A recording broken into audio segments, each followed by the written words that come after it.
You are now listening to the Peter and Jake Talks Wrasslin podcast, a weekly review of Monday Night Raw and other wrestling-related topics. And here's your hosts, Peter Day and Jake Grandi. All right, so it's on. Check. 1 2 1 2. Hello. Buddha monks in the trunk. Turn the bass up. Hello, boys and girls. You are now listening to episode 51. Hell yeah. Episode 51. We hit our 50 episode pinnacle last Wednesday, and we are one podcast away from an entire year. That's cool. I'm stoked. It doesn't seem that long. It doesn't at all, but at the same time, when dealing with watching Monday Night Raw, it feels like 10 years. Yeah, I guess that's true. Yeah, I don't know. This Raw was good, though, I thought. It was. I think it went into, like, maximum overdrive to get to the sweet spot, because I think last week between, I would say, me, you, and even me and Nathan, it was like, well, what is the card? And we had a loose idea of what it was going to be, but last week we got at least 3 more definite matches going in. Like just set, like the New Day, and then also the Wyatt and the which I like to call Sheep, not the Shield or the Eeld. Yeah, the Eeld. Yeah, they're like short a couple of letters, being that there's only 2 guys from the thing. But I want to bring up 2 things before we go right into Raw. All right, let's do it. All right. Look at my first ever wrestling television fucking t-shirt, dude. That's sick. It's a Lucha Underground shirt, guys. Black with the red and white logo on that. That's a pretty sick shirt. Yeah, man. I got it off eBay. While watching the finale, I was inspired. I was like, you know what? I don't buy wrestling shirts because they're kind of gaudy. Do you own any? I have one 2001 Survivor Series shirt. I was hoping you'd say Hulk Hogan. No. Yeah, 2001 Survivor Series, where it was like the Alliance versus WWE. It's like all their heads, like Team Alliance. When last time you wore it? I gotta find it. I think it's at my dad's place, and then I have. It's an original? Yeah, I got it at the show in Greensboro Coliseum. Oh yeah, and I got one La Parka shirt. La Parka? Yeah, that's it. Yeah, okay. Well, I mean, you don't wear them anymore. But you used to wear them the fuck out. Yeah, like I'll wear them at like a wrestling show, and then sometimes when like I gotta have a black undershirt, I'll whip out the La Parka shirt. You know? But that's like you don't even represent. You like halfway represent. It's on you. It's on your body. Well, the thing is, I go not for the world. I go to a lot of shows and stuff, and like maybe go to Goodwill. Goodwill, you can get a shirt for like $3 to $5. At a show, you can get a shirt for $10. But all these wrestling shirts are like $20, $30. So that one was $20, and I don't even think it's like the official. I mean, because I actually went to the El Rey Network and tried to find like the official merchandise. So I just went to eBay, and then I typed that shit in, and boom, there it was. And I'm like, I think the official Lucha Underground shirt has like front and back. Has like the luchador mask on the front, and then they have the smaller logo. Not the smaller logo, just the letters. It just says Lucha Underground on the back. Oh, nice. And I think it says El Rey at the bottom or something like that, or El Rey or something like that. But I was like, man, I ain't trying to get the bootleg. I mean, I was honestly trying to get it, but I wanted it. It is probably one of the coolest. Yeah, bootleg works. The logo's sick. Yeah, it's awesome. It's on a great shirt. It's on a great shirt. It's also like the print is legit. So I'm just like, working at a screen printing shop. That was one of the things that I was worried about. Am I going to just get like some Gildan shirt with like it was made at the house? The lining would be off or something, but it's like wrinkly or whatever. Yeah, it's shit's legit. And I was like, well, maybe I'll start getting more, because there are some shirts out there that are pretty cool, like wrestling shirts, like the KO shirt. I don't want the Fight Owens fight or the Bullet Club shirt. Yeah, the Bullet Club shirt's picked up. Pro Wrestling Tees has a lot of good ones that have like played with getting a few times. But it's $25. Yeah, it's $25, and then I don't know, just never can cough it up because in my head shirts are at maximum $12. Yeah, So I guess I got to just get that out of my head if I want to get a wrestling shirt. But I think it plays on the idea of because you are it directly supports the and it's what it is. It's memorabilia, and that's what they're playing the market off of. I mean, again, I'm not going to start a habit of spending. I mean, you say you spend $12, I spend less for a T-shirt. Oh yeah, I mean, Goodwill or like any thrift store for like $8, $4, $3. That's my limit. So for me to like kick out $21 for that is a stretch. And another thing, I watched Don't Sweat the Technique, the PWG last night. Oh yeah, did you see that? It's from April. Yeah, I've seen that one. That's the last one I've seen. That's the last one. That's the last one that's out. Up there. Yeah, that's why I'm thinking about just buying them all. Man, I'm tired of missing them. Well, I mean, I think that they don't put them out. I think they put them out like every 6 months. No, there's like 3 that is not up on the website. They're not online at all. Yeah, that I can find. Okay.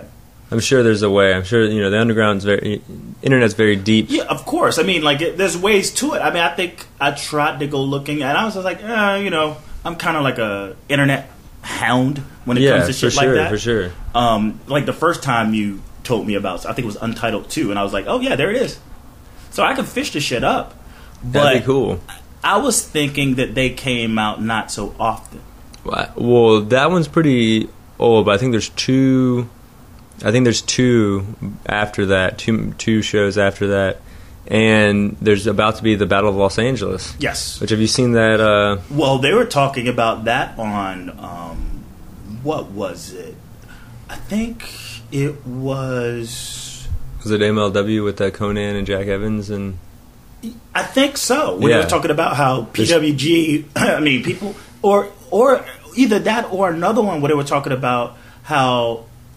Maybe it was Stone Cold, I don't know, but they were talking about how that's the place to be now in wrestling. Like at first they would get some people, but now like it's not only do wrestlers take less money to get booked because it's like it's the place to be seen, but like to get in, it's like you got to know somebody that knows somebody. Yeah, Conan had to buy a ticket. Ronda Rousey shows up there all the time. There's like every now and then you'll see like some band members. John Morrison bought a ticket to a show one time. Yeah. He was on the front row. So that shows you, how much people want to go. Yeah. And Regal. Regal. Was that the Conan in it? Was that Conan? No, Conan didn't interview Regal, but I know that. They were talking about the fact that Regal was there. Oh, I'm not sure. I just know Jack Evans and the South African guy from Lucha Underground. And Helicool. Yeah, was on Conan's show with Court Bauer and everything. And they were talking about PWG. And then I recently heard that Regal was there. Yes. And the Battle of Los Angeles this year has got like a bunch of AAA stars. Ricochet is going to be there. Jack Evans. Pentagon Jr. is going to be there. And it already has like Drew Galloway, Trevor Lee, Roderick Strong's the champion. The Young Bucks started there. Kevin Owens started there. Sami Zayn started there. Okay, so let's talk about Trevor Lee for a second. Okay. Because the one that I just watched, it was because here the matchup. Well, I'm not necessarily going to say the matchup, but like new people, like new wrestlers that I found out watching this. It was Trevor Lee versus Mike Bailey. Have you heard of this guy? Yeah, he's a guy. He's from Toronto, or he's from Canada. He's a legit karate background. He's like 19, 20 years old. He looked real young. Yeah, he's going to wrestle Drew Galloway on the Battle of Los Angeles, which is going to be a crazy match. I hope he gets the win. Yeah, he's amazing. He's real small, but that allows him to do a lot of high-flying stuff. But he's not in shape, though. That's the weird thing. Watching him, he had a weird shape. Maybe because he's so young and he hasn't grown into his body yet. But it was like when I first saw him walk out. Yeah, he's got a bit of a belly on him. Yeah, I was like, what's up with this jabroni? But then when he gets in the ring and you see actually how fast that guy is, and Trevor Lee is, I feel like he's positioning himself. We're going old Mark here, I tell you. No, talk about 1 year of watching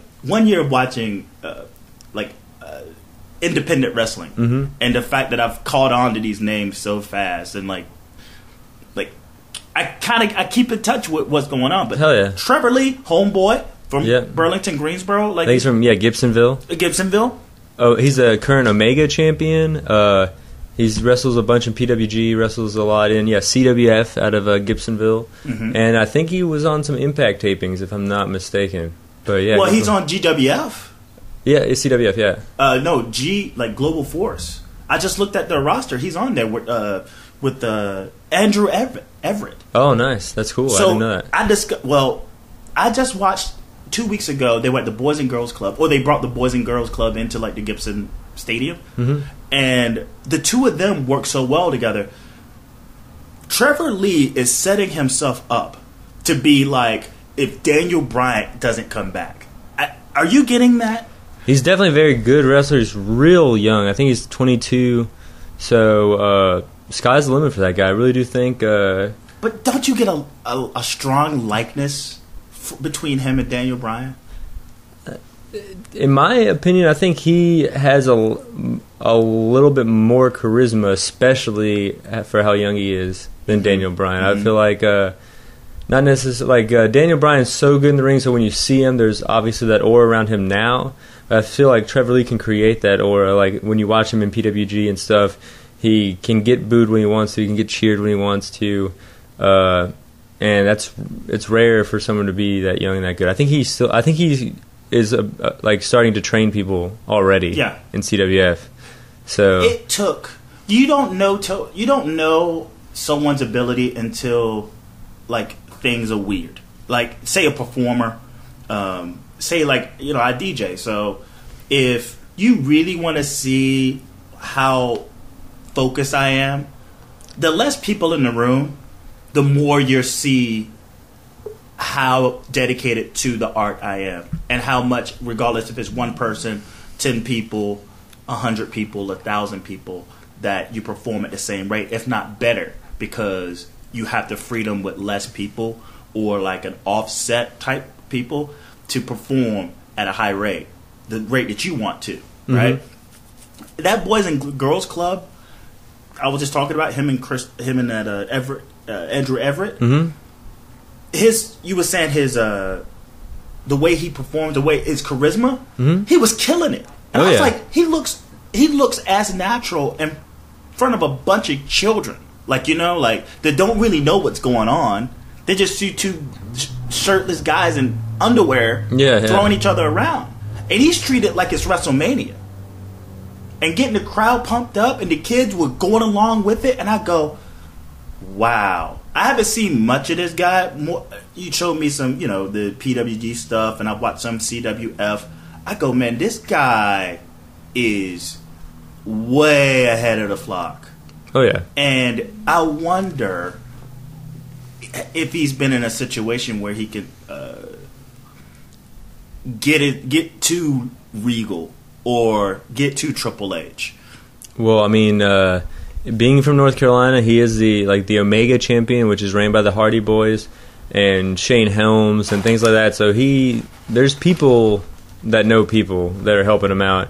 And I know there was a picture taken with him with Matt Hardy, Jeff Hardy, and Shane Helms at the latest Impact taping. So I know he's at least on TNA, and known for being on PWG. He's getting some good wins. Yeah, I mean, I think him and Andrew Everett were the tag champions for a little bit in PWG, and they just lost to, or they might have. I know they got attacked by the Young Bucks, Roderick Strong, and Super Dragon, which was now Mount Rushmore 2.0, which is like their main heel faction. So they're tied up in the main storyline over there in PWG. So the hottest indie is involving him heavily. Yes, and I think he's doing a great job. Like. Did Chris Hero win? Yeah, Chris Hero win, Adam Cole win. Yeah, Adam Cole win too, Yeah, it's nice. So it's like they've given him, I think they see something He actually beat Kevin Steen in Kevin Steen's last match in PWG. Yeah, so that's the torch bearing right there, I would say. So I think, sky's the limit for him. He is, a little smaller compared to like the guys in WWE, but I think that's going to help him. Just like you said, the whole Daniel Bryan thing. He does, man. He has, and Daniel Bryan's like a decade older than him. If you say he's only 23 years old, Daniel Bryan's like 32. I think he might be younger than 23. I think he's 2021.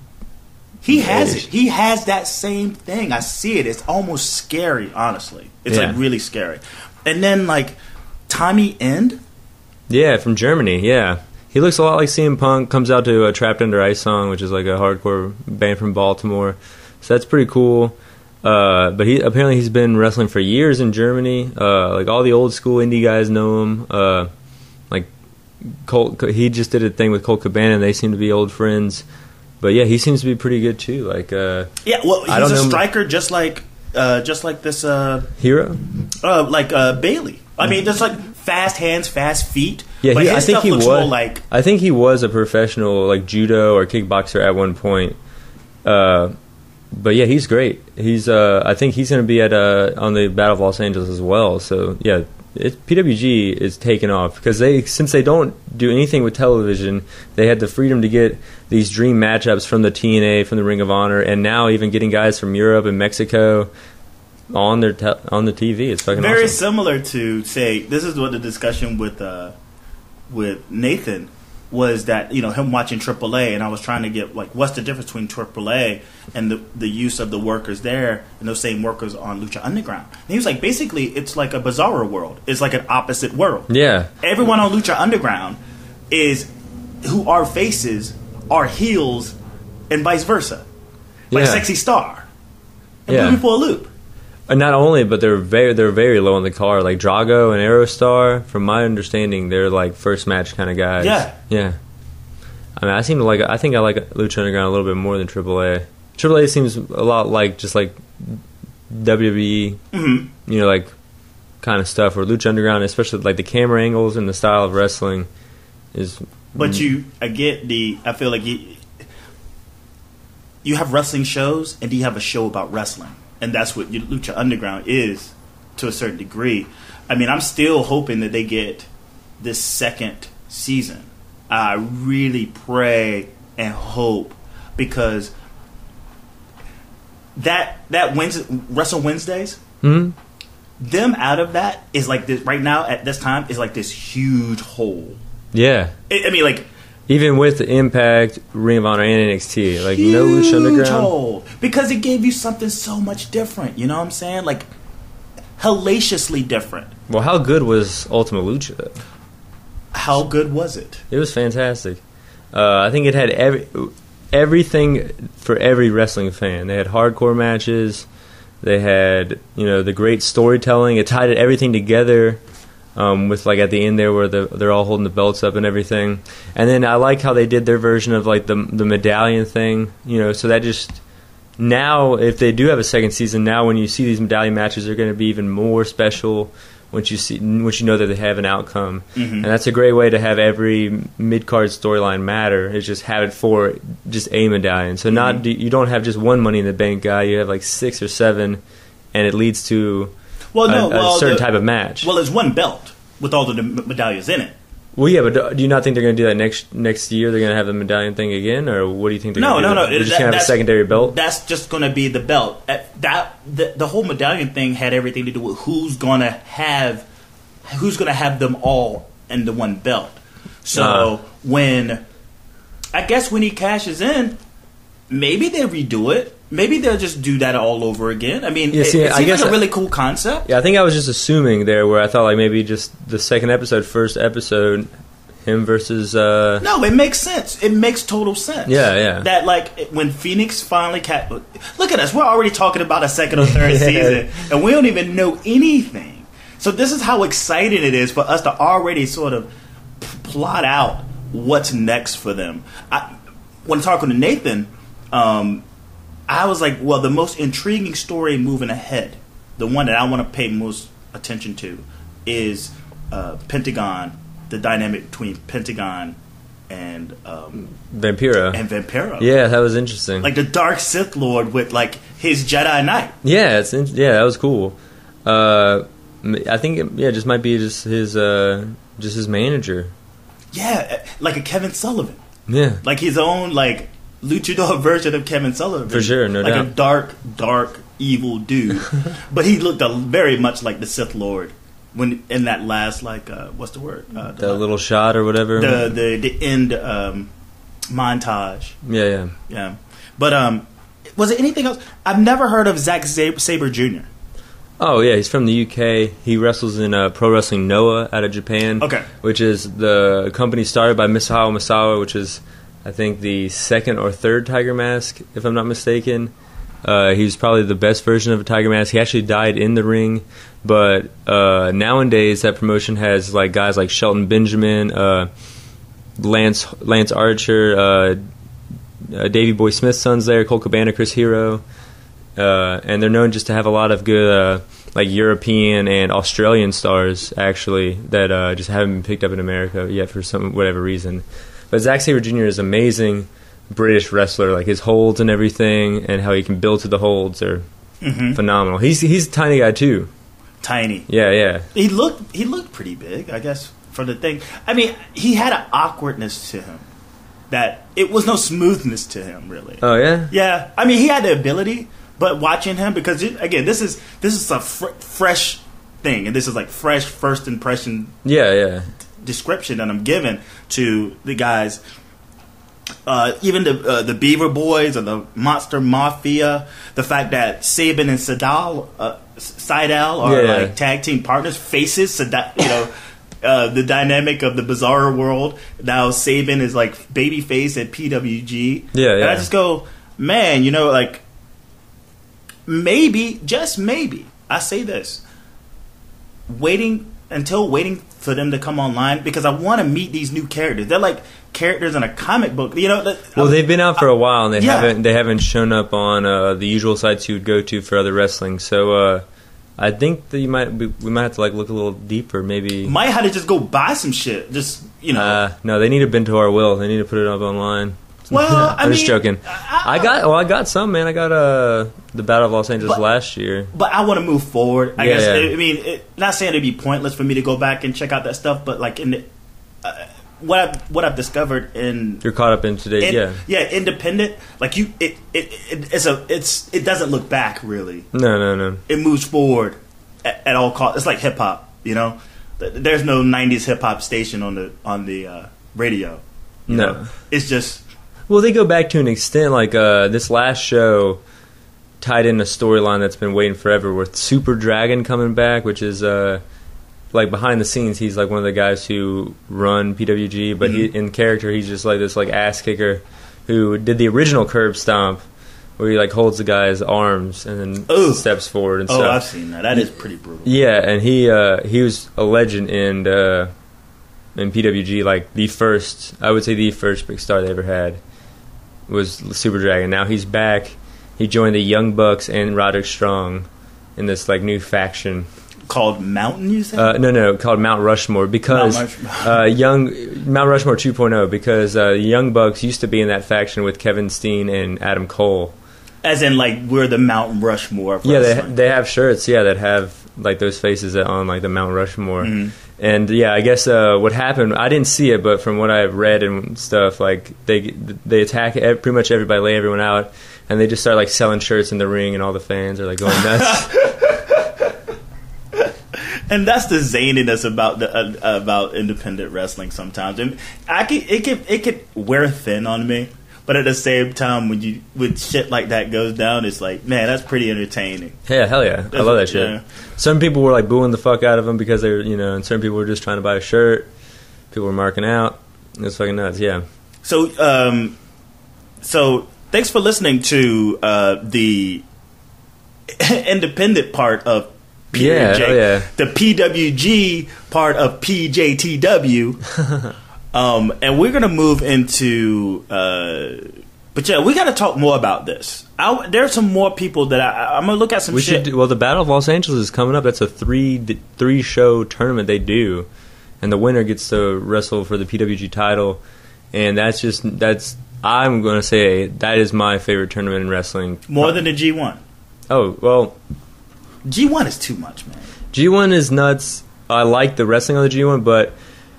It's one-loss elimination in PWG, and it's just a weekend, so it like creates like a party element to it all. So I would say I like the Battle of Los Angeles better than G1. Even when is it? When is it? It's either happening right now, but or happening coming up.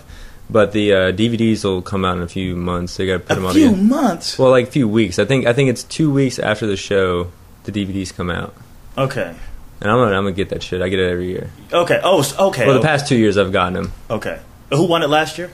Kylo Ricochet. Ricochet won it? Okay. Yeah, Ricochet won it, and it ended up being a three-way between Ricochet, Roderick Strong, and Kyle O'Reilly. Okay. So I'm like, yeah, but Kyle O'Reilly was the champ. Yeah. Roderick Strong faced Sabre with the belt. I remember watching. Mm-hmm. What was that? Which one was it that's Kyle O'Reilly lost to Strong? That was untitled too? Yeah, I think Kyle O'Reilly beat Ricochet and then had to wrestle Roderick Strong right after. After like a 45-minute like drag out match that turned into like damn near no DQ with Roderick Strong for another 30 minutes. Yeah, that was insane. That's so insane. So, this Monday Night Raw. Yeah, Seattle, Washington. Seattle, like the momentum of the crowd. Like we didn't get to talk about the crowd last week at San Jose. I mean, they were fucking balls to the wall. Yeah. Is it because it's early? You think it's because it's early over there? That they have a little more energy? That might be something to it, but I just think. I mean, you talk about 5 o'clock.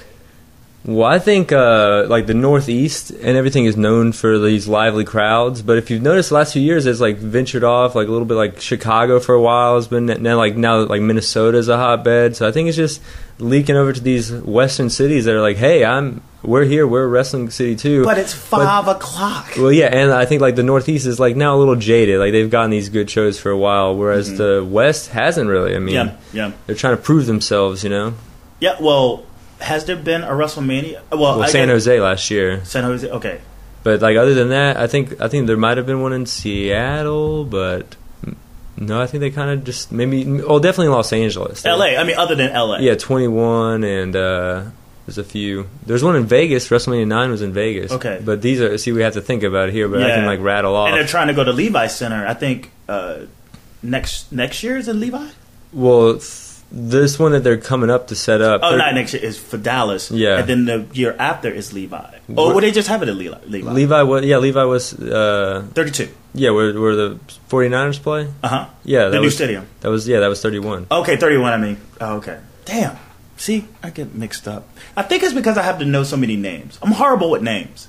So since I've been like, we've been reviewing stuff, I had to remember all these names. Yeah. So I think part of my fucking memory is slipping. Just because I have to, my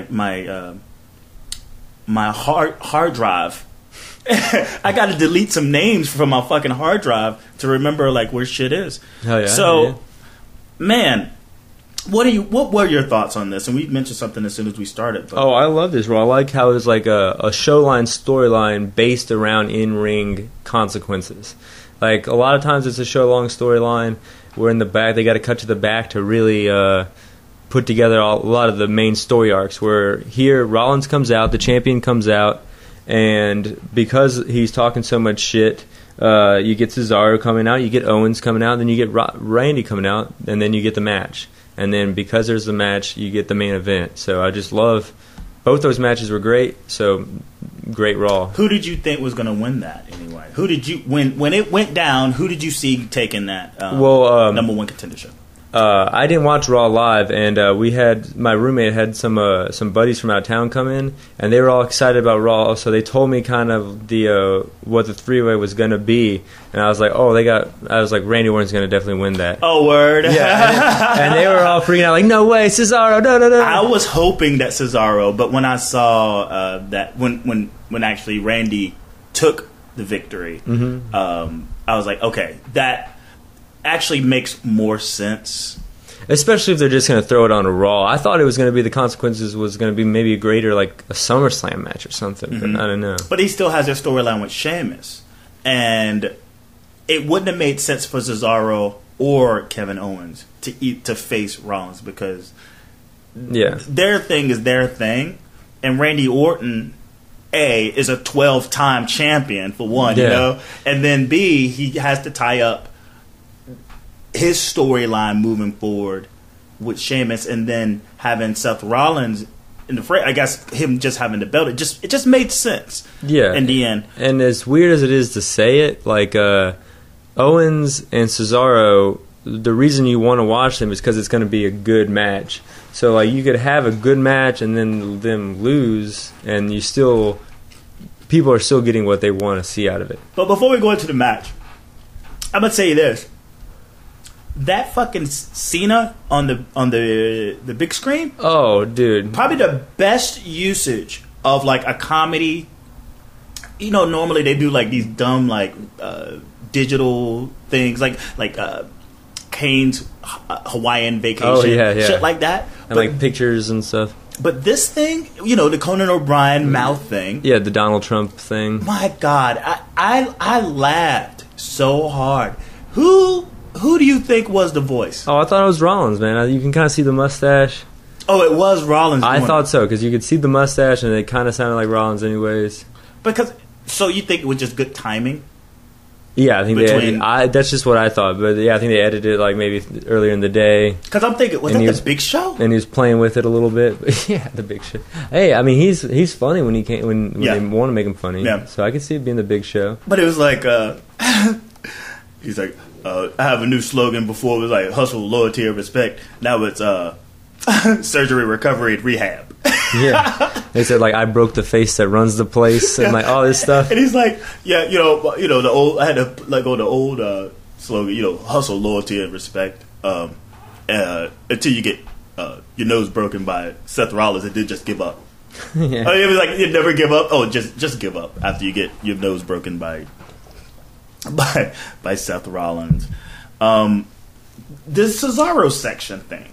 Do you see that being like do you think it was a guy who came over from like San Jose to Seattle? Or do you think someone's like, you know what, let's keep this trending? I mean, it just takes one guy to think it's cool and then just have a printer, you know, and just like hand them out. Uh-huh. So, the Cesaro section. But if you notice, cool. It was throughout the arena this time. So I think maybe 3 or 4 people thought it was cool to do. So I think that's how it's going to spread. I think it's going to be like 3 or 4 people, then like 15, 20. So eventually the whole arena is going to have these signs from all these people printing them out. Until they make them. Until the towel. Oh, see, I was... the towel. God damn it. See, I was thinking until they stop it. Until they stop them at the door. And be like, no, this is not the way. Because you remember when Zack Ryder was getting all hot and the entire arena full of Zack Ryder, like, billboards. And they would basically, like, no. Yeah. No, they're in the last year or two, I've heard stories about how they've, like, taken people's Daniel Bryan shirts, signs away. And they've, like, given people, like... You know, like Bella Twins signs and stuff. Yeah. I've heard stories of that. So, I mean, I can definitely see him doing that. But I think they kind of want Cesaro to get hot right now, to an extent. Yeah, I said not too hot. You want him. You want him lukewarm. You want him warm. You want more than lukewarm, but you don't want him bubbling, because that will become another problem that they don't want to have to deal with. Say, take the Yes Movement, which was itself. It's still big. It's still the biggest pop of the night, and they've been trying to get rid of that for 2 years now. Well, they've gone along with it now. They even made a fucking commercial after the whole WrestleMania thing. They made a commercial. Well, they tried to go along with it. Like they gave it to Alberto doing the C thing. They tried to make Big Show take a hold of it, and then Stephanie uses it a lot. But it's still Daniel Bryan's thing, which I think pisses them off. I think they like the chant itself, but they don't like it on Bryan. But it's going to stay on Bryan. I remember when Big Show just jacked it. I just thought it was so fucking weird that he just straight up jacked it. Yeah, you expect us not to notice that shit? I mean, come on. People are doing it for Bryan. They like Bryan. It's a great chant. It's good for anyone to do, but he's the one who came up with it. It's going to be synonymous with him. So the Cesaro section, do we see it next Monday? Oh, yeah. Does it come? Is it in Brooklyn? Oh, yeah. It's going to be, yeah. I see it going. I see it. So I'll place a wager that A, it goes away. You place a wager that B, it becomes a towel. Okay, I'm saying before Royal Rumble, you will see the Cesaro towel. And I would say by Night of Champions, it's done. Okay. They're stopping them at the door. And this is a 40? We're putting a 40 on it? 40 on it. All right, hell yeah. I like High Life. I know you do. Or Cobra, or OE. I can pick really... You just give me a 40. look, this motherfucker's already telling me what beer he wants to drink. I want my fifth of fucking Fireball. Man, I know. What? Hey. All right, we'll do that. We do it. I still got to get you your I'm a Triple H guy shirt. Oh, whatever, dude. So I guess we could talk about. Yeah, you want to just talk about this like the triple threat and how? Yeah, like there's only one thing that stood out to me really because all in all that triple threat match was amazing. Yeah, it was amazing. There was no one-on-one that stayed for as long as, say, 30 seconds. It was a hot potato. It was like, boom, Owens on Owens on Cesaro. Cesaro on Orton. Orton on, like, Owens. And it was almost as if, even during, like, the technical aspects of the fight, they would just kind of change off. And I thought it went so smoothly. And I was like, that's the last thing I expected was going to happen. I thought somebody was going to get decked, and then you'll see two guys in the ring for like a couple of minutes, and then move on. But nope, it was like boom, move on, like a tango. And I was like really impressed how Orton actually was able to keep up with that kind of like exchange after exchange after exchange.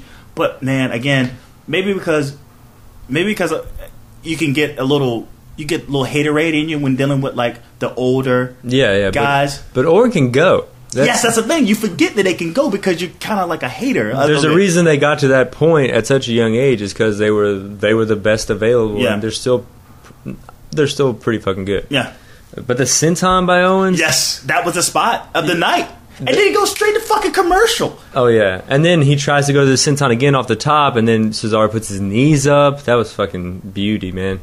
And then, of course, Owens goes for the pop-up powerbomb. Cesaro jumps over him, and then Owens gets caught with the RKO. Cesaro gets caught with the RKO, and then Orton wins. I thought it was great. Great how they did it. Great how the RKO came out of nowhere, as always. And then it sets up for the main event ending, too. Go for it. Oh, okay, yeah. Then the main event with Rollins and Orton. It was an alright match. They were playing into the fact that like Rollins was doing like Orton's moves, like he did the second rope DDT. Mm-hmm. There's a little botch right there, but it was two botches actually. Yeah, and I think Orton was a little tired, man. Damn right he was. Yeah, I mean, most people couldn't put a great three-way match like that together. I don't think so. To have that and then have another match, but guy, damn near not half his age, but like someone who's at least damn near a decade younger. Yeah. And who hasn't gone that night. No. Yeah, but then he goes for the RKO, and everyone knows it's over. 13-time world champion, but no. Sheamus pulls him out, tries to cash it in, but before he could cash it in, he not only bro kicks Rollins, but then gets the RKO from Orton. So Orton stops him from cashing it in, which I love it. We've talked about this before. I love the Money in the Bank briefcase. But that's the first time. Thank God, thank fucking God, someone actually felt like, okay, let's do something finally with this fucking Money in the Bank holder. Like, he's held it for how long? And he hasn't even... For 2-3 months, He hasn't even looked in the direction of the belt. Yeah. And the only reason why he even did this was because Orton was involved. So I still don't really consider it. And plus, I don't know what it is sometimes about like some cash-ins where the miscues are off, right? Because he's sitting there and he's like, take the Money in the Bank. And normally the ref is just like, okay, no problem. Cash in. Yeah. But there's like this gator moment. Like, the gator arm. You're trying to reach to get the tag, but you kind of... gator that fucker. This was a gator cash in where it's like they stood there literally for like 10 seconds as the ref is like, okay.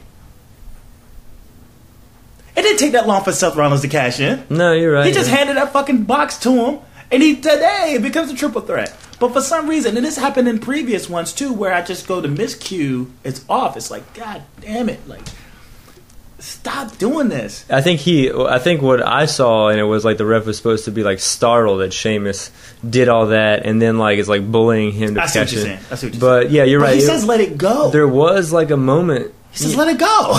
Yeah. He tells Sheamus to let it go. Yeah, there was a moment where you're like, okay, what's going on here? Because I thought, like, is Sheamus going to win the belt on Raw right now? That'd be bizarre. Well, as soon as Orton won, that was the first thing that popped in my head. I said, possible cash in tonight? Yeah, if Orton won and then Sheamus took it from him. Yeah, because they already have Rollins versus Cena for the U.S. title. So, but no, I think it's better suited on Rollins than either Sheamus or Orton. I think it's good that they kept it on Rollins, but a great tease. But speaking of Rollins, I think and now there's a reason to be interested in the Sheamus Orton feud. They would kind of interfere in matches that didn't mean anything, but they both took the world title from each other, essentially. So that's at least a good story arc to why we should care that they're wrestling each other for the 20th time. No. Sorry. I mean, it's a curtain jerker, man. It's jerking all right. But the line of the night, speaking of Rollins, the line of the night was because when all three of those guys was in the ring talking about how they deserved a title shot. Yeah. He's like, Tom Brady has a better chance of getting a free lunch in Seattle than you guys. And the place, because it was like, it wasn't even that he had to diss the Seahawks as much as rubbing to the fact that, like, they lost. Yes. Yeah. To Brady. I just thought that was pretty. He didn't even have to finish the line. He could have just been like, Tom Brady. Yeah. The place just boo. Yeah. That was like, and that's the thing about, like, Seth Rollins sometimes. Sometimes he has these moments where he just says something extremely funny. And that was one of them. Yeah. That was one of them. Him breaking John Cena's nose has set up, like, comedy gold. He's been good for the last 2 weeks since he's broke his nose. It was like just like a little spark. Speaking of Cena, he wasn't on the show. Oh, he needs to be gone till May. Look at you. No, he needs to be gone till SummerSlam, and then when he finally comes back, it's gonna feel fresh. But you can feel that he's not there, though. I don't know. This role was great. I know, but you still can feel that he's not there. I don't know, man. He needs to be gone, especially next week with Brock and Taker both going to be there. Yeah. Worst thing to do is have Cena come back, because then they could sell the pay-per-view with Brock, Taker, and the Cena return, which is big. PCB. Nah, fuck it. That's stupid. It's all, but like you would think. I mean, I guess they had a scramble, but why give them a name at all if you're just going to give them the initials? Why do that? Why not just call them Paige, Charlotte, Becky? I saw someone say, why don't they become like the Tap Out Temptress? No, not that. But I think someone said something about not Submission Sorority, but the Submission Sisters. Yeah. I mean, I just think it was like a tough pill to swallow for them to have to deal with that. So I was thinking they were like, we were thinking about the Submission Sorority. You know what? It just doesn't come off as who we are. Even though we got submissions, but we're independent. I'm thinking something where it was like, okay, we're just gonna go by PCB. Yeah. Like something to let us know. But it's like, oh, by the way, this entire like backstage segment we did, where we like stamped ourselves of approval of the Submission Sorority. Oh yeah, that never happened. Yeah, they didn't. They Hogan'd it. Oh, totally. That's gonna be my new. That's gonna be my new. What is it? Verb. They Hogan'd it. Just forget it like it did. Yeah, it's been Hogan'd. I don't know, man. I don't think Hogan should be erased. I think he's too much a part. And plus, fuck him right now. Fuck him. Okay. He at the end of the day, it was a character, man. He was doing roids the whole time. When he was talking about take your vitamins. I know. Yeah. But Hogan has been Hogan'd. Okay, hell yeah. All right. As for now, he's Hogan until they let his ass back. Whenever they just straight forget something, like this is how Cesaro lost to Kevin Owens on SmackDown 3 weeks ago. Yeah, Hogan. Yeah, okay. Hogan. I like that. All right. But this match, it was Team Bad versus Team Bella. I mean, there's some good back and forth, but it didn't really pick up. Did you get that vibe at all? Fuck people cheer for the Bella Twins. Now, you hear people online. Brie wins with the roll-up. She rolls up Tamina for the win, by the way. And a gigantic brawl ensues. Mm-hmm. I just go.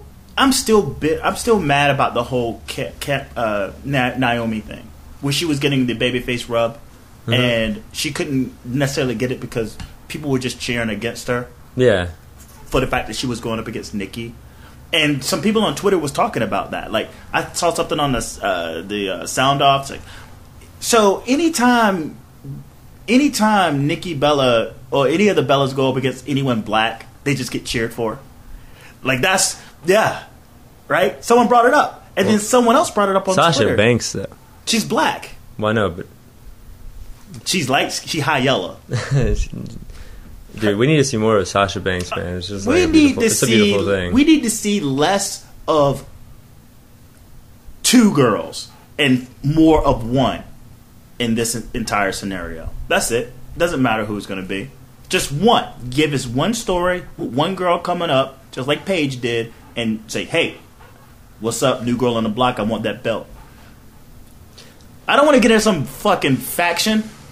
Yeah, Throw a t-shirt on me, and now I'm just some jabroni in a t-shirt with two other jabronis. Oh, you think that's what happened? They got Nexus.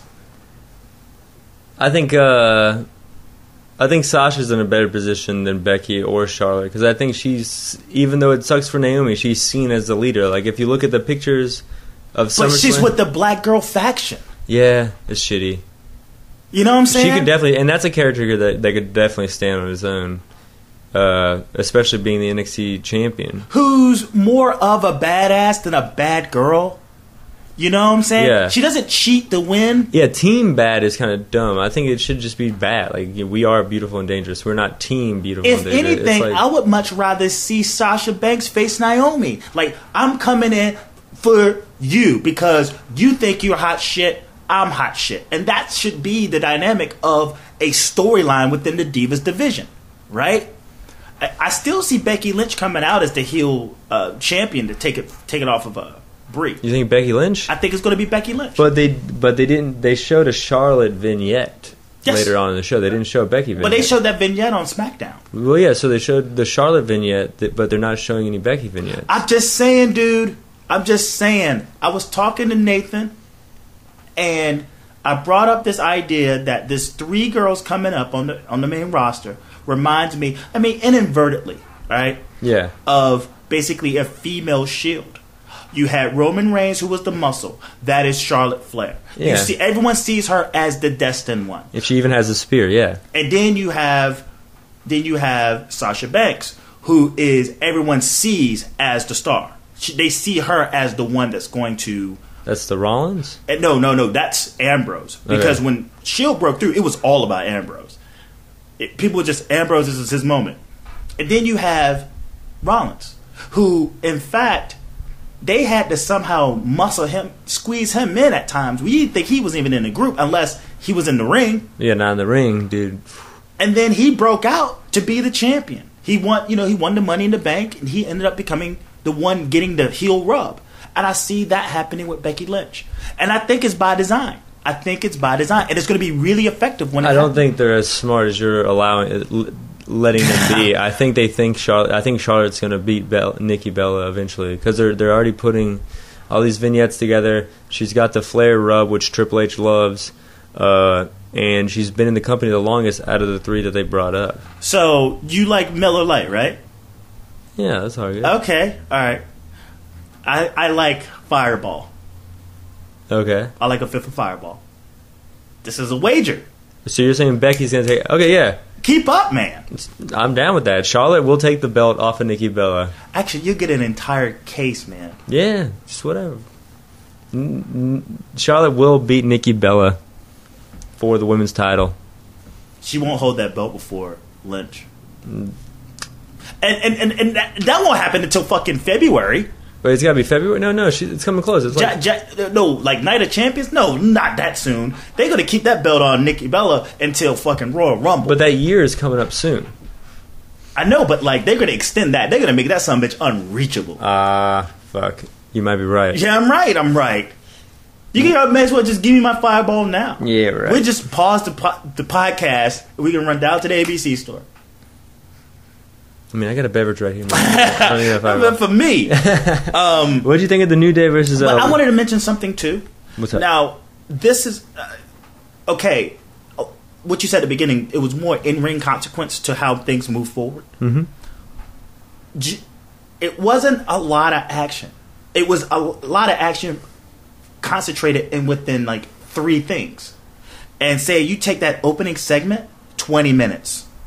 You take the Cesaro Owens Orton, 18 minutes, and then you take the final match was 10, but then the Bellas got 17 minutes. Well, I mean, it was not the Bellas, but that whole thing took 17 minutes. Well, there's 9 girls involved. Yeah, but I'm just saying in general. Well, I made a tweet earlier that night saying how surreal it was for just overnight to go from almost 2 minutes a match to averaging out to like 15 minutes a match. There was a chart, like a ratings chart. They showed the Divas segment, like what it hit since this revolution, and like I think. When they announced it, it was at its peak that it's ever been within a year of a Divas segment, and now it's like it's just going up. So that's probably a big indication. Well, the Total Divas is doing you have to take into consideration Total Divas. Well, yeah, I think they're on the tightrope now, where they're bringing in all these reality show fans from E, and then hitting the underground market with the new in-ring style with Sasha, Becky, and Charlotte, obviously. So it's like the perfect crossover right now. That's why they gotta stop fucking around. It is sports entertainment right here. That's why they gotta stop fucking around and give somebody a reason to go after that belt. I think if they keep going with just this wrestling thing, it's gonna backfire. It's gonna be a huge backlash because it's just there's no reason, because you're bringing over people who want to watch conflict. Yeah, for sure. They don't necessarily want to watch wrestling. Or sport, yeah. They want to watch conflict.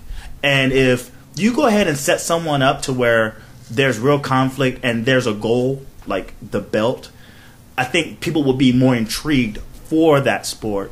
But just seeing them, okay, we have this ability, we can wrestle too, give us our time, okay, we get it. And, I don't know if you listen to PW Torch. They talk about that, and it's like I thought I was the only one feeling that way because we talked about this before. Well, I think it's going to get there. I think it's a slow. They got to. They're having to introduce 3 girls, 3 new factions really quick, which is going to take a slow unravel. But once these teams start to unravel and all these storylines they start to play, I think like we get, instead of 2 Divas matches, we're going to get 2 Divas storylines and things like that.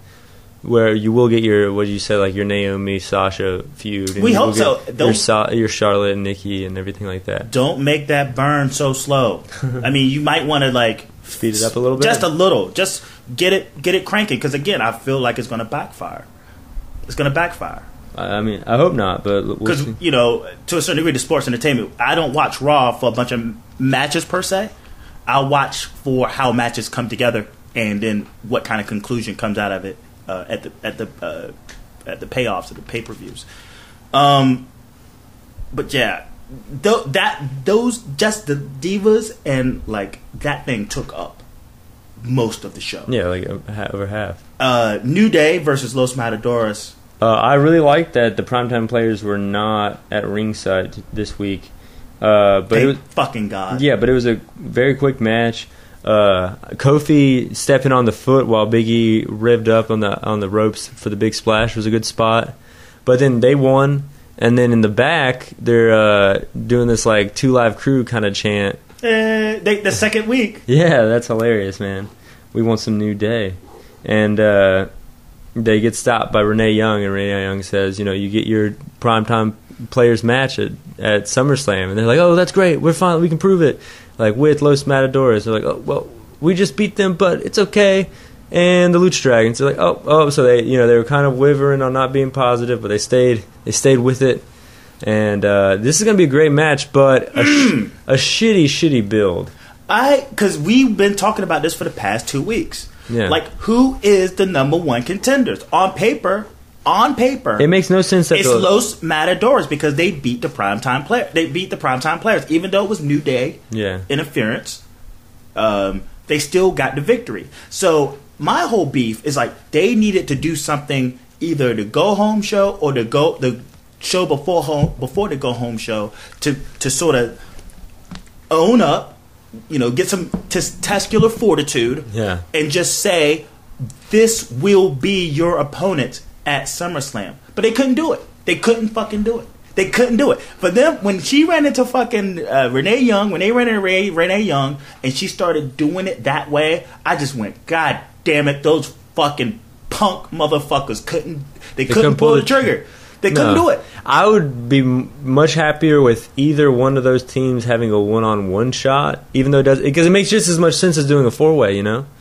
But nevertheless, I mean, the tag division is just like a clusterfuck, but it's always some good matches. So I don't know. Not always. What did you think about them naming Harlem Heat and Doom Men on a Mission? That was hilarious. Yeah, I mean that's pretty fun. And then they tried to get Renee to sing again. The first time they got her to like clap and dance was cuter. This one was like kind of strained because like what you think about it? The New Day are creepier now than say when they first. Started to turn. Their dancing is getting creepier, man. Like after they beat the Los Matadors, just the gyrations, man. They got to calm down. Oh man, Big E was the best. Yeah, Xavier Woods was doing like the Nene or something. Yeah. They're becoming really dark. No pun intended, but like it's like dark humor. It's very dark. It's almost as if they got Chris Rock back there writing their stuff. Well, I think Kofi is probably pretty jaded by now, and I think he's like hitting them. You know, he's the leader, especially in the locker room, probably with this group. So he's like just the jadedness, but trying to turn it around to positivity. You know, is what just makes funny humor. And this crowd was like New Day rocks. Yeah, they were like, no, you could see the expression on their faces, like, oh shit. We rocking this motherfucker. New Day rocks. New Day, because you know when they came to Greensboro, they were like we were like New Day rocks. Yeah, and they were just like they shot us down. Yeah, that wasn't cool. But I know not at all. But it was cool and damn enough. And in Seattle they started to rock. So I don't know. Maybe at some point, maybe just maybe because other than say what the humanitarian shit that prominent players and everything are doing, I think to a certain extent they're gonna get T-bowed. Yeah, for sure. People, I've seen it. Yeah, they showed them with pictures. They were meeting like the Seattle Seahawks and all this stuff. And then I think Titus O'Neil like did something where he took someone out, like saw a homeless guy, took him out to lunch. Or some shit like that. Because like we're all one situation away from being in this guy's spot, so don't look down on people, down on their luck. We're all like one thing away. Like, and I'm just like, you're all JJ Watting it up right now, and you don't want it to backfire. You being like basically Cena or goody two shoed for sure. But I don't like the gimmick right now with the clipboard. Even more so with the clipboard and the glasses, what Darren Young's doing. Yeah, I mean, it was whatever. It was funny to see it, like the little image of him like taking notes like that to that extent, because they always show them watching. I don't know. Ambrose? Yeah, okay. He's one step away from getting turning, baby. You think so? That made me so happy to see him cut that promo about not having friends. Yeah. He said never had friends, and then like he's just like, how do I like my coffee? Hot. Roman Reigns was asking him how he likes his coffee. He knew. Asked him how he liked his water, which is whatever. That was brotastic. Yeah, and he's just like, how do I like my beer? Ice cold. Boom! That was like, okay, are these guys in a frat right now? What's up with this? I told you before, we haven't yet seen Roman Reigns pissed. This is too chummy. We've never seen him pissed about anything. And the way they're building this shit up on top of Dean Ambrose, facial hair. Roman Reigns' daughter got Hoganed. They have not mentioned that break. Look at you! She got Hogan. She did. They didn't go back there. They didn't, and you think that? I mean, that would be a topic I wouldn't let go if my daughter was being. He wasn't upset that a crazy cult leader was stalking his daughter. That didn't piss him off. Yeah, I mean, dude. He's like, "Where are you, bro? I'm gonna get you."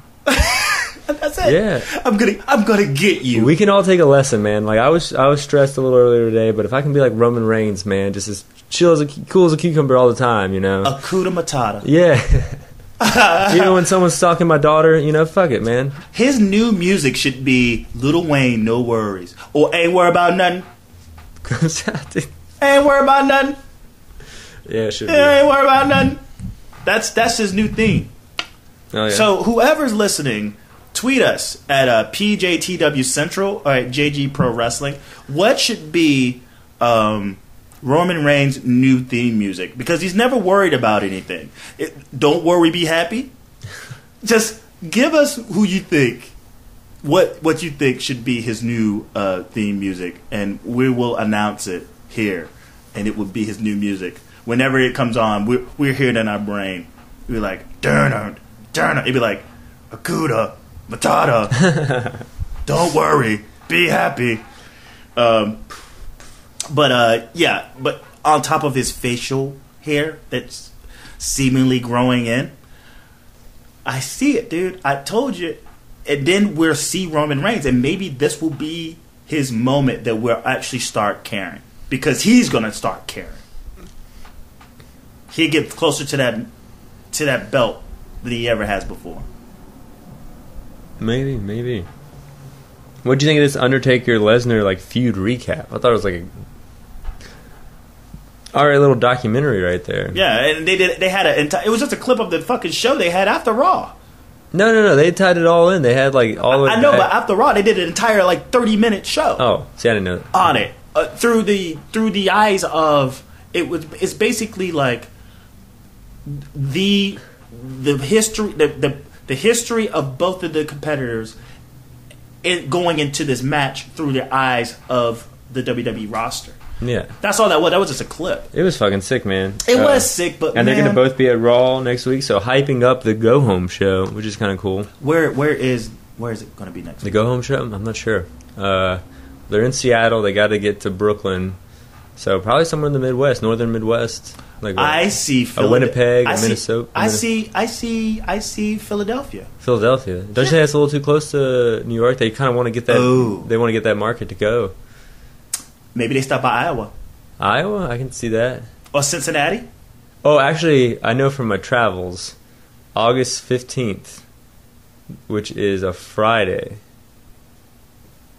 they're gonna be in Sioux Falls. So I think it might be in Iowa.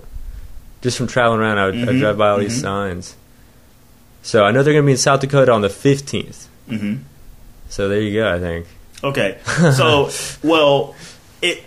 around Iowa, Nebraska. Yeah, area. I mean, I like a good Seth Rollins in Iowa. He always dogs that place out. Yeah, he's like, I know you're cheering for me because I'm the only one who left this place. Dumb. Yeah, I love that shit. Yeah. What did you think of the Dean and Harper match? It was, fucking phenomenal match. The story of the night. It's nothing that we ain't seen before, bro. And he stole Saxton's chair. Sit down, Saxton chant. It's nothing we ain't seen before. The only thing that I took notice was at the end of the match. Harper gets the win with the spinning lariat, which looks pretty vicious. The discus lariat, yeah, dude. It's that Reigns goes into the ring, and it's really quick. Reigns goes into the ring to kind of console Ambrose, and Ambrose kind of pushes him. Oh. Wait. It's quick. I mean, the camera jumps off of it almost immediately when it goes down. So Word. I was just like, seeds of love, seeds of love, planting a seed. Come on, it's fucking Tears for Fears. Oh, I don't know, man. 89, dude. I don't. No, but they're planting the seeds for that shit. I mean, before with Los Matadores, the dissension between them and El Torito. Yeah. Hogan. Yeah, what the fuck? It's maybe they transferring that shit to Dean this. and Roman. Yeah, and the Go Home show is going to be weird. I think it's going to be something else is going to go wrong. Roman's going to cost him something, or he's not going to be around when he's getting his ass whooped by Harper. And he's like, "Where were you, bro?" Yeah, maybe. I was getting my ass handed to me out there, man. Or maybe something happens at SummerSlam, a big angle like that to take off. Well, I just something slight to just something slight. I guess I was a little overboard with him getting attacked and him getting mad at Roman Reigns, but at the same time, something else needs to be laid down. And maybe I'm talking out my ass, and I apologize, but again, I just want this turn so bad. I want Ambrose to be healed finally, because it's going to be a gateway open for the Cesaro Owens feud because both of those guys are just going to be cheered. Yeah, so you need Dean to be there. Oh yeah, you need Dean to be like someone who's like a son but Dean of a bitch. sells a lot of shirts, so that's the whole thing. They might be reluctant to turn him. Well, maybe he sold enough damn shirts. You know, maybe they sold enough fucking shirts. I don't know, man. We got Miz TV coming. Where Miz comes out looking like. How about this? What did you see anything? Stephen Amell, the way he jumped in that motherfucking ring. I'm jumping. I'm jumping the boat because he disses Steve Amell. Yeah, he just like kind of makes note of him right there. And this is when Daniel Bryan comes out, and normally the crowd dies a little bit, but with him coming out right here, right before the last few matches, I think was perfect because they got that crowd real hyped up, especially for the main event when Sheamus did the cash in. I think they were still hyped a little bit from seeing Daniel Bryan. Something I thought was funny. How they were marketing this as Daniel Bryan's homecoming. Yeah, I was like, no, he's not from Seattle. No, he's from like Aberdeen. Yeah, Aberdeen, Washington. And it's funny because he doesn't say back to my home. He says home state. He doesn't even say Seattle. He says back to my home state of Washington. Yeah. He doesn't even acknowledge the Seattle, but he does say Seahawks. I mean popcorn too, guys. So it's just something about Daniel Bryan that just rubs me the wrong way. He just seems too fucking snarky. Maybe that's his character. Maybe that's like how he is. But he comes off as like really kind of like, what's the word I want to use? Like his nose is up at everyone. What? Nah, man. What? Really? He comes off as full of himself. He just comes. I just seem as like happy. I mean, how can you not be full of yourself? Your whole ring is chanting your name. It is electrifying, as The Rock calls it. He's still one of the like top 3 most over guys in the company. He hadn't worked in 6 months, and before that hadn't worked in a year. So for a year and a half, for the better part of a year and a half, he's been hurt. But he's still. I will definitely say Cena, and then him, and then he's still second. Right under Cena. Did you see that reaction? The whole arena. They were in Washington, you know. Anywhere the same reason why they were cheering for Brie too. I mean, I know it jumped off that, but like, well, anywhere they go, it's like that though. If he came out anywhere, yeah, but more so there. I mean, I guess when the last time did he show up for Chicago? I'm not sure. They just trotted his ass out there for something, and then like people cheered. Yeah, well, I think when he had to lay the belt down, right? No, I think it was something after that. I think it was a Tough Enough promo. Oh, yeah, but people go nuts every time, though. No, man, I'm not saying like that. I'm just saying he kind of rubs me the wrong way. He just comes off a little too snarky for me sometimes. And I know he's trying to go back and forth with The Miz, but like let The Miz be the snark. Let Miz heal it up, you know? Let him degrade him and put him down. Don't come back like, oh yeah, take that, Miz, and Miz shuts up. It don't allow The Miz to really get his heel on, you know. He's talking about his best-selling book. Well, it ain't bragging if it's true, man. That is a #1 seller on New York Times. He was trying to knock him down a peg, like, so you still haven't been cleared, you loser. You know, I just wanted Miz to really lay into him. He wasn't really allowed to lay into him, and like, you know, he's sitting there with this like look on his face, like, I'm better than you. I don't know. I hope I'm not the only one that gets that feeling from Daniel Bryan. This sort of like arrogant sort of thing. You love him. You have your man crush. What? Nah, not Homer. a man crush. Have you seen Homer? I've seen his work, man. He's just fucking from Ring of Honor, going up, through WWE. But we get the return of Ryback. Yeah, that's actually Big Show comes out. And Ryback and Daniel Bryan pretty much clean house. Pretty much Ryback. What do you think of Ryback's new shirt? That blue. What? The orange. I don't know. It looks ridiculous. But the Big Show. What is it? What does Big Show do when he comes out there? What does he do? Oh yeah, they chant "Please retire." Which, yeah, they brought that back. I mean, dude, that's fucking rude chant, man. They started on NXT. That's just a rude chant, dude. But he plays it off awesomely. Yeah, he freaks out. I should retire. get me to retire. Uh-huh. And that's when Ryback comes out, which, I mean, yeah, he does his thing. He wins. He throws Daniel Bryan throws Miz in the ring between Big Show and Ryback. Mm-hmm. They take care of Miz. Ryback takes care of Big Show. Were you waiting for Bryan to do something? No, I knew he was hurt. I know, but like he's not hurt. He's just trying to go through protocol with his concussion. Oh, really? Yeah, it was all concussion related. No, I didn't think that. I thought he was going to at least punch or like kick. I thought he was going to do something, but like I thought he was a lot more hurt than I guess you're saying he is. Yeah. I thought he was done. No. It's just protocol concussion. Yeah. Well. He's like what's that dude that played? Well, he played for the Patriots. Then he played for Denver. What the fuck is his name? That little fucker. Oh, with the wide receiver? Yeah, slot. Shit, dude. It's been so long. Football's coming back though. I know. Welker. Like he's Welker. He's like yeah, he's Welker. Yeah. Yeah, he's Welker right now. If Welker was like Peyton Manning too. If Welker's like what? If Welker and Peyton Manning were like infused, because he like knows wrestling. Oh yeah. Fuck both of them, honestly. Man, get out of here, dude. So, all right, what was this? Yeah, and basically, ultimately, what this was to give the rub to Ryback. Yeah.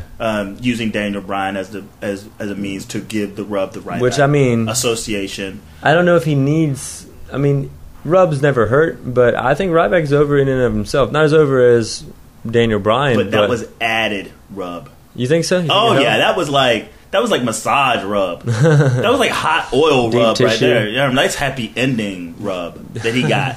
Yeah, you might be right. I mean, association. The only other person that could have actually come out there and make that any bigger that would have been Hulk Hogan, or then Stone Cold would have came out, and then The Rock would have came out. Like, let's get this guy over. Let's associate him with all of these greats, and he's on the way. And we'll see. I mean, they're high on Ryback. Yeah. We'll fucking see. We will see. He has the. I heard the scenario, right? I think someone brought it up somewhere. It's like, what if you gave John Cena the U.S. belt? What if you gave Randy Orton the Intercontinental belt and have him do like the Intercontinental Challenge as sort of like like a But I don't know that I don't. You think that would work? Nah, because I like Orton's characters that'll come out of nowhere. So if he's already standing there, he's not the stand tall. He's the Viper. He's the come out of nowhere. But don't you think that like very much like Cena, he can have like an in-ring like a surgeons? I think he's that kind of a thing, and send out like I think it would Neville. be good. It would be good, but since it's already happened with Cena, and plus like Viper, Orton is better at like striking. Like he's better at like being the attacker. Like the fact that he can come out of nowhere, you're worried about him. Anytime, all times. I think he's better at challenging for the title. Let's run through these two waste of times. Well, Rusev comes out with Summer Rae. Mark Henry comes out with the big American flag. Yeah, because it's a rematch from last week. He got his ass handed to him, and now he's like, "Oh man, I'm gonna go back out there." Well, you're talking about that Daniel Bryan rub. The American flag rub is another thing. The American flag rub. Oh man, when he was standing with that flag with Renee Young, and he was standing with his chest out, his back straight, and I was just like, "Dude, for real, you really gonna go there?" I mean, Mark Henry's getting old, man. He could be just dive into the Jim Duggan role. No, this was just all like a ruse. This is all a ruse. The only thing about this, because basically this has nothing to do with Mark Henry. This had everything to do with the Summer Rae, Lana Ray. Yeah, Lana was on commentary. Lana and Summer ended up brawling pretty much. Because Henry got Hoganed in this. Yeah. He just kind of went away. He got kicked in the face. Hogan, when he was still in the ring. Yeah, and he just disappeared. When Summer Rae threw Lana in, and she was on her knees, which was really weird. I was like, they've been there, right? she's getting up, and it's as if she's going to kiss Rusev. Did you get that? I get that she was trying to plead with him, but I think she was about to, like, the look on her face was almost, because she's not over him. That's why she continues to come out. So when I saw her, like get up, like, it looked like she had, like, passion in her face. Not to slap him, but to actually kiss him. But then that's when Summer Rae, like, just jacked her ass and threw her in the accolade. I thought it was pretty funny. He told, Rusev told her to crush as well. It's like, yeah. Summer Rae, crush. Yeah. And she put that accolade on Lana better than Rusev's. She leaned back on that motherfucker. Did you see? I thought she was going to snap her in half, dude. I really thought she was going to snap Lana in half. I don't know, man. It caught me for a loop. I mean, better than Rusev. That's okay, not better than Rusev, but she put the accolade in better than John Cena puts in the fucking STF. How about that? It was pretty fucking snug. Yeah, I can. Yeah, that's cool. That's cool. Do you think it's gonna be Ziggler, Rusev, Lana, Summer Rae? I just wish that they would have already put Lana in some sort of combat. They haven't done it yet. It's not like, boom, all of a sudden she's just going to show up in trunks at SummerSlam. That would be... But she got attacked. I mean, that's... She's been the attacker. She's actually been the Sheamus in this whole thing. Yeah, but now... Summer Rae ain't done nothing to her. Well, she showed up dressing like her and shit. This is all Rusev. That's all Rusev. I think if they want to get... they already have a good Divas storyline going on and everything. If they want to have a match where they get a little heat on Rusev... They have Summer and Lana wrestle each other, and Rusev is just on commentary being like, kind of a dick the whole time, watching two women fight over him, essentially. And that's how you can get the heat on Rusev, continually him being a heel. A, they Hogan'd her being a fraud Eastern European. Yeah, for sure. B, they better get her bull fit. Oh, I'm just saying, dude. Like, no, again, she was good, man.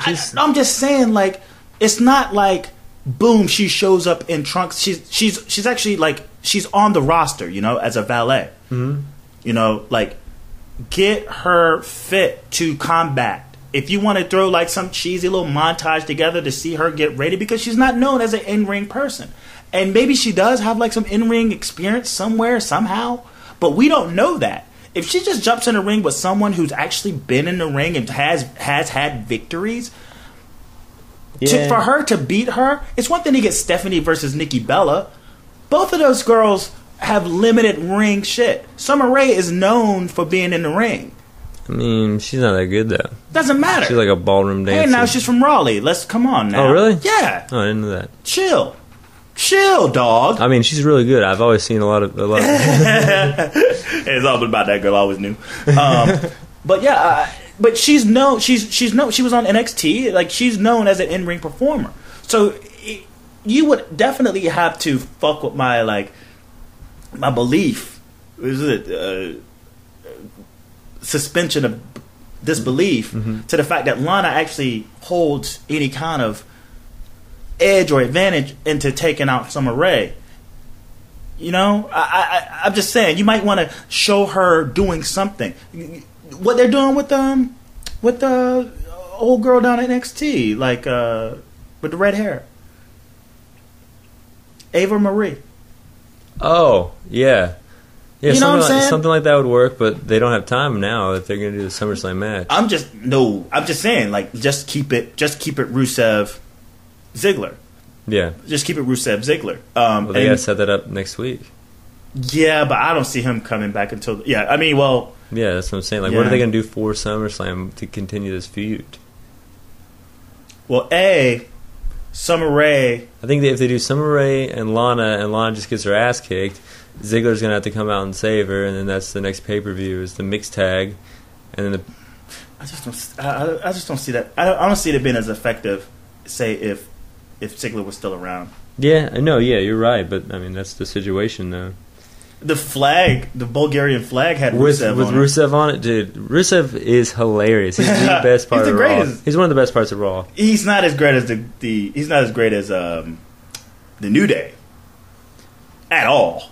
No, but he is good. He's solid. Good. He's solid. They're neck and neck. Yeah. And then we had Neville versus Barrett. Whatever. Very short match. Neville wins with the red arrow. And then Stardust just comes out of nowhere, attacks Neville, and then face washes what's his name? Stephen Amell. Stephen Amell. The Green Arrow. Yeah, he does a show, The Green Arrow, on CW or something. And then Daryl jumps over the railing. The best, by far. Yeah. The best superstar actor interaction I've ever seen. Ever. You got Homeboy that punched. You got that dude that played Wolverine. Yeah, that's my favorite. This was awesome. Where he laid out Ziggler? Yeah. This motherfucker get mushed in the face. He hops that barricade, convincingly athletic. Yeah, and then jumps the ropes. Tackle, he fucking spears Stardust and starts laying some good working licks in. Yeah. And I was like, holy shit. This bitch looked convincing. You know? It's like, for Stardust to sit there and take a cell, because at first I was like, oh God, Stardust's going to have to sell for an actor. But the way it ended up happening, I was like, okay. Yeah. It looked legit. It looked mad legit. And then how the cops came right away, and then they chased him off to the back, and Neville and him are in the back, and Triple H runs up on him and books the match. It's Steve Durrell, which I'm kind of interested to see how... Stephen Amell. I'm kind of interested to see how the Red Hour versus Red Hour and the Green Arrow. Yeah, versus Stardust, and I'm assuming Barrett. Yeah, and Barrett. And I was like, that was one of the things that kind of caught me off guard when it was said and done. They were backing up the ramp together. And I was like, why is Barrett backing up the ramp? Yeah, why does Barrett give a fuck about it? Yeah. You know? But you know what? When they set the match, Triple H was funny because he was trying to get his... He's like, hey, look, I'm with an actor. Let me show him my acting ability. You know, you could tell he was overdoing it. But then, in storyline, Stephen Amell stood up to Triple H. Yeah, a little bit. This is your company, but I'm a star. So you can't tell me shit. I think he said something like, I'm not a wrestler, because Triple H was saying he was an actor. I'm not a wrestler, but I'm a man, and he attacked me. Yeah, that was fucking... That's the greatest guest star shit I've ever seen. That's the greatest. That was the greatest. Do you think he's going to be good in the ring? It don't matter. I'm sold. I think he can do some drop kicks. I'll see. I mean, Stardust is also great. You know, the way he showed his agility just to get to the ring, and he showed those working punches, those working forearms. Mm-hmm. I was like, okay, I'm sold. I'm just sold. Yeah. It could be complete shit in the ring, and I don't give a fuck. I'm still sold. It's a great undercard match. Yeah. Oh yeah. And I don't know. And then he gets toted off because you know what? As a fan, they kept it real. Yeah. Hey, you just can't hop the barricade, bro. You got to go. Yeah. Because he shut up. Neville's like, shut up, Neville. And then the dude was like, you're not going to talk to me that way. When a man, as a man. Yeah. That was cool. That was almost the highlight of the night, honestly. Just to see how that dude transitioned over so smoothly into a wrestling. Other than, oh man, I forgot. I apologize. It's neck and neck with Jon Stewart. Oh yeah, that was great. Jon Stewart was good. I mean, way back in the day, there's some good ones too, like Mr. T and all that. But yeah, I still like Hugh Jackman, man. Where he punched Ziggler. I would still put that one above it. But this is great. Yeah, it's great. Do you have anything else in the world of wrestling to talk about? Did you get to listen or check out Austin Paige podcast? No. I did. Oh no, yeah, I checked it out. It was silly. It was like it was just a basic interview. I never realized. I never got the grasp. I mean, I always knew she was young, but she was real young starting, and she was really like young acting on the show. She giggled a lot, mm-hmm. and was thought it was kind of cool that Stone Cold was right there, I saw it as, well, I got to listen to it while I was working the podcast, and at first I wasn't going to check it out. I was like, why the hell not? I'm going to check it out. Yeah. You come to find out the girl was basically the professional wrestling version of like Ronda Rousey. Yeah. Because Ronda Rousey, she's a part of like this big family. They have a documentary on it called, I think, they talk about Wrestling with My Family. Yeah. But she was just getting fucked up by her family on a regular basis. Like Ronda Rousey, her mom was like an MMA fighter. Her mom would just jack her. Like, I think she was on Dan Patrick. She was talking about several times a day, I'm taking a shower. My mom would just straight jack me. Right? I'd walk out into the hallway. I'd go in the kitchen. I done grab the Pop-Tart. I'm getting punched in the face by my mom. She's getting me ready. And, and that's what it was when she was explaining what was going on with her brothers and her mom, and how her mom was training her, her dad was training her. And I was like, man, that's some deep shit. And whatever this DVD is, whatever this movie is, this documentary, I want to see it. Yeah, I'm sure it's on YouTube, Daily Motion, what have you. Yeah. That'd be a good thing. We should probably watch it before next week. I thought one of the takeaways I took was them putting over their medical. Yeah. Yep.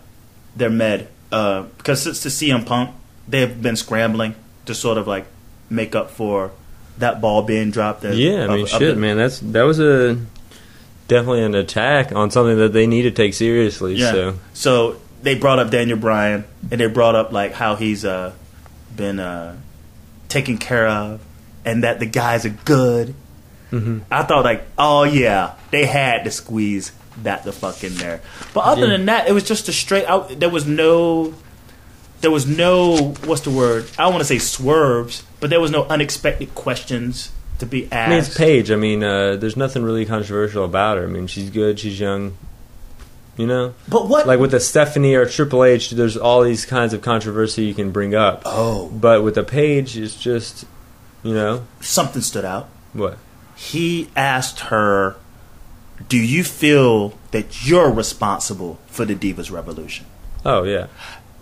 That was a jab at Stephanie McMahon. I like to think. And Paige played it politically. She didn't get there. Yeah. She didn't. We did. She didn't. She wouldn't own up to the idea that she was basically the the needle. She didn't move the needle because she basically did when she showed up. When she showed up to the actual main roster and to win the Divas division off of Nikki, right? AJ, oh yeah. And then her going into the ring and showcasing another form of wrestling that in the Divas division that no one's ever seen. Submission holds, several submission holds, longer matches. She was given longer matches. But at the time, I think that was the problem, was that there was no one. She was light years above everybody else. Mm-hmm. So now I think that's like it creates a lot of difficulty storyline wise. But I think they needed to bring three girls up at once because that way they can have matches where it plays into like the level they can do. Well, what I thought, and it's funny, just like two Divas segments on Raw as of late, we got two Divas segments on fucking PJTW, and it just goes to show how, I guess, not concerned, but we're just as invested, even though I'm just like, I've never given a fuck about the Divas, honestly. I've had my favorite Divas. I love my Naomi. I love my Alicia Fox. I love Melina. You know what I'm saying? I liked Lay Cool. And this is when I first got back into it, you know. And I loved Vicky Guerrero. But like this, NXT made me care about the in-ring stuff from the Divas more so. Yeah, no doubt. That Fatal 4-Way and like Takeover Revolution, that really set the bar pretty high for the Divas.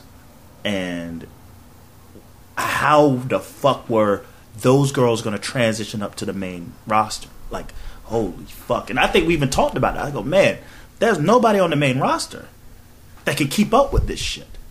So even when I see Nikki Bella or like Nikki or Brie Bella in there with any one of those three girls, I just roll my eyes. I'm like, this isn't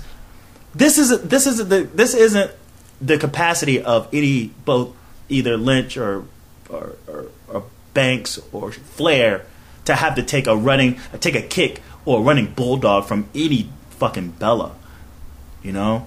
No doubt. Yeah, I mean, Paige even said it. Like, JBL was commenting that Brie does a lot of Daniel Bryan's moves, and Paige just said something like she needs to get her own moves. Yeah. Like, laying it out there. Like, yeah, she does.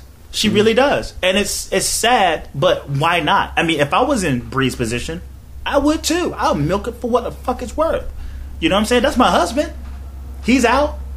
It's just me. I'm an extension of Daniel Bryan. Why not fucking use his moves and get more over as a heel? Yeah, yeah. Oh, that shit pisses me off.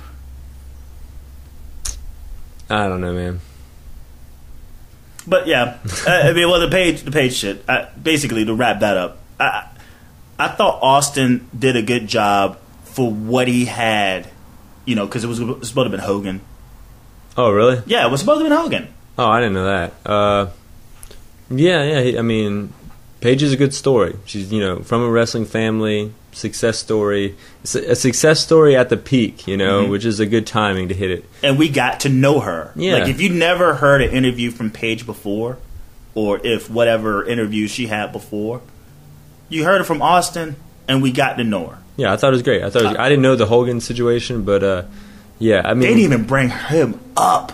Yeah, like, sorry we didn't have Hulk Hogan into this week, but it's or Tough Enough. Like, she's talking about Tough Enough. Yeah, they don't bring up Hogan at all. That was probably mentioned not to do, and then Miz takes his place, like, real softly, real smoothly. But the only thing that pissed me off is that there was nowhere in that podcast that Stone Cold gave, like, hey, what about China? You know what I'm saying? Like, a curveball. No, did you see that China's real life, like, manager, like, not like Paul Heyman's Brock Lesnar's manager, but real life manager, filmed himself calling the WWE, and I was like, hey, I'm so and so, I'd like to speak in behalf of China, maybe getting a Legends contract, stuff like that. And then the secretary was like, hold on, like, what do you want to talk about? And he said it again. He's like, well, hold on a second. And then, like, a minute later, she comes in and she's just like, I was given specific instructions to let you guys know that we're not going to speak with you. Yeah, to fuck off. Yeah, pretty much, like. But I'm just secretary language to fuck off. Yeah. So, I was just saying, but like when Stone Cold brought that up, that was an uneasy situation for Triple H. Yeah, and I think it's under specific instructions. Well, Stone Cold pissed a lot. Stone Cold pissed people off with the Heyman promo because or the Heyman podcast, because he said they did that little thing where Brock would wrestle Stone Cold or something, and that's why there was that one Jericho one. No. That's why there was that one Jericho, is because they were pissed off at Austin for a little bit. It's funny. I think that was internet talk. There was the only thing that was weird between Austin and the WWE was the fact that he was supposed to have been at last WrestleMania. That was it. Other than that, Austin hasn't been available to those guys because he's been filming his own stuff. He hasn't been available at all. I mean, I don't know. That's just what I've heard. There's a reason. That was the reason there was that one Jericho one. No. He talks about it on his podcast. He's like always in good. He's always in good. Well, yeah, I'm sure he said that now because it's good probably to get that publicity out that he's always good. But I'm sure behind the scenes, I don't think he got heat on that. I honestly believe that Jericho showed up because Steve Austin couldn't. Okay. Because everyone was like, "Is he moving? They're moving forward with Jericho?" No, I don't know if I don't know. I don't think we both don't know for sure. But. Well, if anything, because I hear when I listen to Steve Austin, he's very transparent about things, and he brings up normally at the end of his shows like rumors or things of that nature between him and the WWE or between him and Roddy Piper. He brought up that instance of heat between him and the WWE and why Jericho showed up. And he talks about the WrestleMania and how basically he didn't show up and there was a miscommunication, and that's where the heat was, but not because he wasn't able to do the podcast. Well, no, nothing about not able to do it. The WWE specifically got Jericho to do it because they didn't want Austin to do it. No, that's but wrong. you also, it's a. You have to understand that is. But that was before. That's a worker talking to you. But either way, I mean, I don't buy into that stuff. But it was the conversation with Triple H, and then it was Jericho with Stephanie, and then he came back with Heyman. Mm-hmm. Okay, because you said the Heyman promo about something. Yeah, I don't know specifically, but I know they were pissed at him. Because I'm just saying, I don't know. I don't really follow a lot of these podcasts that closely. But yeah, it was his interview with Triple H, and then that's when Jericho showed up to the next one with Stephanie, and then he came back for Heyman. It's only been like what, 4 so far. Just make the 5th one. So with Stone Cold. But yeah, before we get the hell up out of here, I want to give some shout outs. You got any shout outs? I mean, of course, Mark Charles, the Amazing Fritz, Alexa, at Alexa Mania. But not any of come to mind. What's up?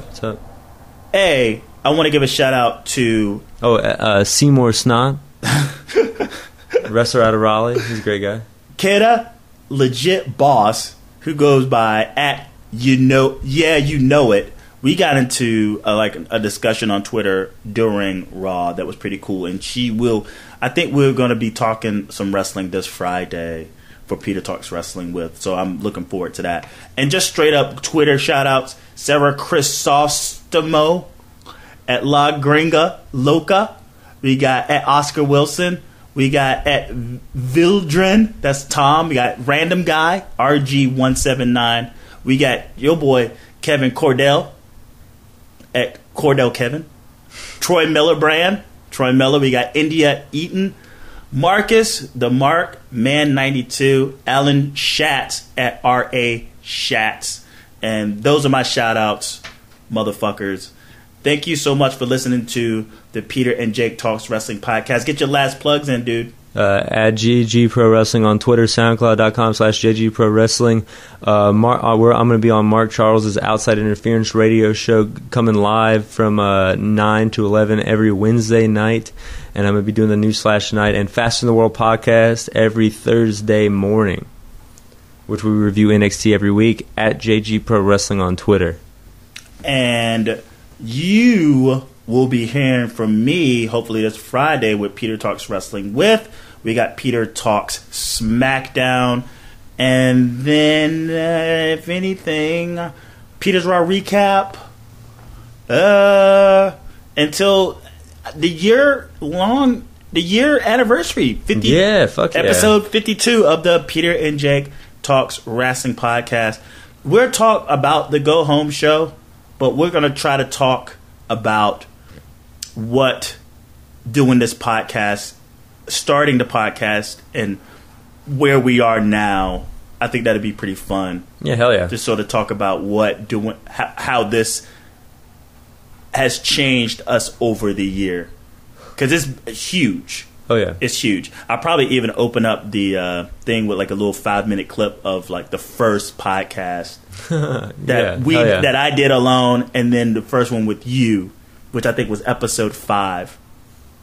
That's cool. Yeah, so like that'll be the 10-minute segue, and then we'll go into the podcast. But yeah, PJTW Central. That's on Twitter. PJTW Central.